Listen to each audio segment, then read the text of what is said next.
Kegelisahan Amin Rais dan komitmen Partai Amanat Nasional. Artikel ini ditulis oleh Julius Regang. Mantan Ketua MPR RI Amin Rais sedang dirundung masalah. Amin Rais tampak gelisah setelah namanya disebut-sebut menerima aliran dana 600 juta rupiah dari pengadaan alat kesehatan atau Alkes untuk mengantisipasi kejadian luar biasa 2005 pada Pusat Penanggulangan Masalah Kesehatan.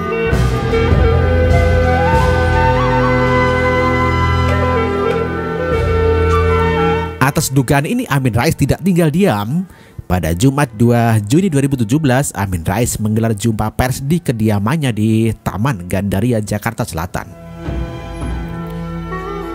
Dalam jumpa persnya, Amin Rais menyebut bahwa kejadian pada Januari hingga Agustus 2000 lalu, dia mengaku menerima bantuan dana operasional dari Sutrisno Bachir, mantan Ketua Umum Partai Amanat Nasional. Pengakuan Amin Rais menerima aliran dana 600 juta rupiah dari Sutrisno Bachir patut diberi acungan jempol. Kita harus angkat topi atas kejujuran seorang tokoh nasional seperti Amin Rais.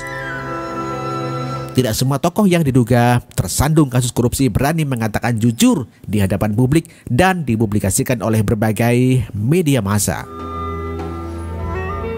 Ini suatu keberanian dan kejujuran yang patut ditiru oleh siapa saja di republik ini.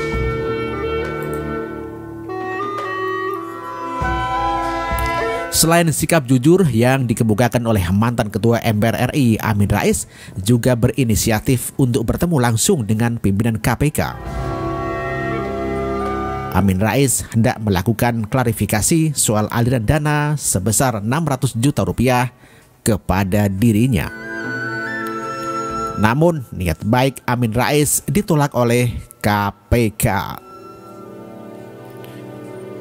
Secara sepintas terlihat Amin Rais gesit dan berusaha keras untuk memulihkan nama baiknya yang kini tengah sedang heboh dibicarakan lantaran menerima aliran dana sebesar 600 juta rupiah dari Sutrisno Bachir yang diduga sebagai keuntungan dari pengadaan alat kesehatan atau Alkes untuk mengantisipasi KLB 2005 dari Pusat Penanggulangan Masalah Kesehatan. Atas tudingan aliran dana dimaksud, saat ini Amin Rais sedang sibuk menempuh cara-cara formal dan non-formal. Cara-cara formal yang perlu dimaksudkan adalah berusaha menempuh jalur-jalur resmi seperti upaya bertemu dengan pimpinan KPK dan menyambangi DPR melalui Partai Amanat Nasional untuk mendukung pembentukan pansus hak angket KPK. Sedangkan cara-cara non-formal adalah melakukan penyerangan terhadap KPK dan mencari-cari alasan pembenar.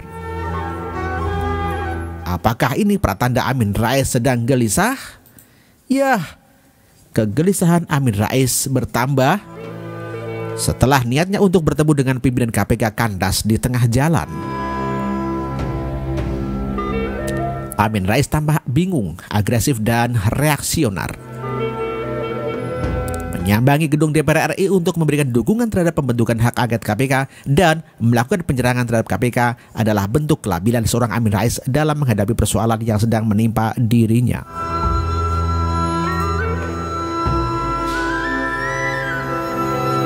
Kegelisahan Amin Rais berdampak langsung terhadap sikap Partai Amanat Nasional dalam membentuk pansus hak angket KPK. Partai Amanat Nasional menjadi salah satu partai yang tegas menolak hak angket sejak awal dahulu. Itu ditandai dengan pernyataan Ketua Umum PAN Zulkifli Hasan yang enggan mengirim perwakilan dalam panitia khusus pansus angket KPK. Namun sikap partai yang didirikan oleh mantan Ketua Umum MPR ini berubah mendekati pembentukan struktur pansus.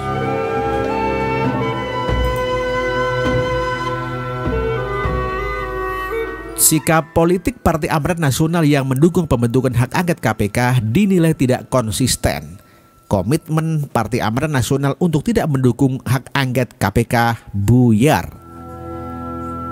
Ini sungguh bertentangan dengan sikap politik awal di mana Partai Amanat Nasional enggan mengutus perwakilannya dalam panitia khusus atau pansus angket KPK. Namun, sikap politik Partai Amanat Nasional berubah seketika setelah pendiri Partai Amanat Nasional Amin Rais tersandung kasus penerimaan aliran dana 600 juta rupiah.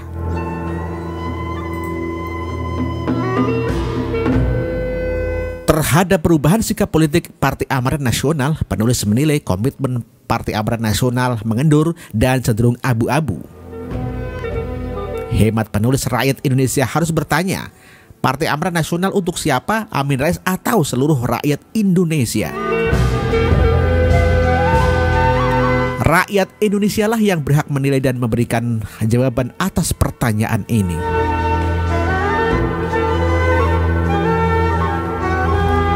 Kini Amin Rais dan Partai Amanat Nasional sedang berusaha keras mendapat simpati dan dukungan massa dengan melakukan manuver serta berusaha menjebak KPK dengan cara dan jalan yang tidak bermutu.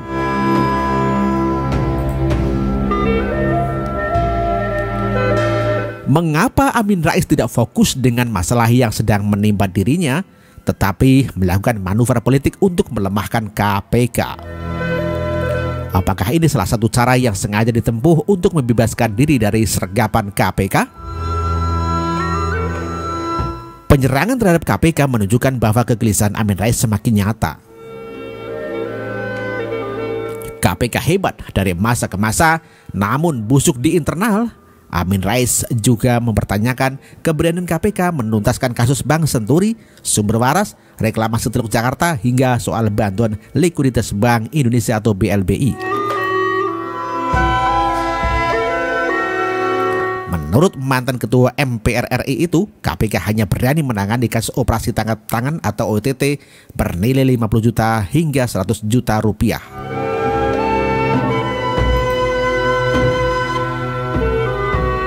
Saya melihat ada kepalsuan dan kebusukan. Ini tesis saya, perlu dibuktikan lewat pansus angket yang hampir semua fraksi sudah ikut.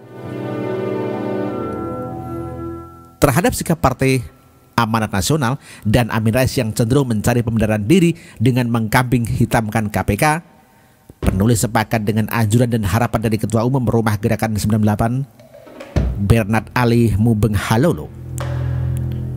Bernard menyarankan pendiri Partai Amanat Nasional Amin Rais memberikan klarifikasi soal aliran dana hasil proyek pengadaan alat kesehatan di persidangan.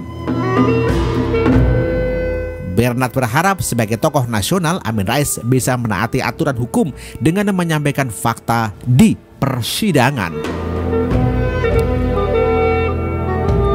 Taat asas adalah sikap bijak yang mesti ditujukan oleh seorang Amin Rais kepada rakyat Indonesia.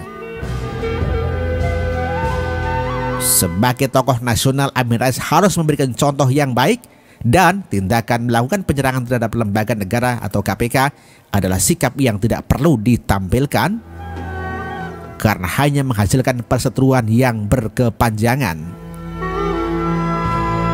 Ingat, rakyat Indonesia sedang menunggu kebesaran jiwa Amin Rais dalam menghadapi persoalan ini.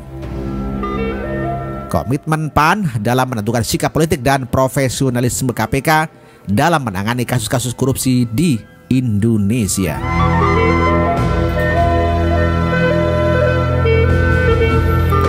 Demikian ditulis oleh Julius Regang.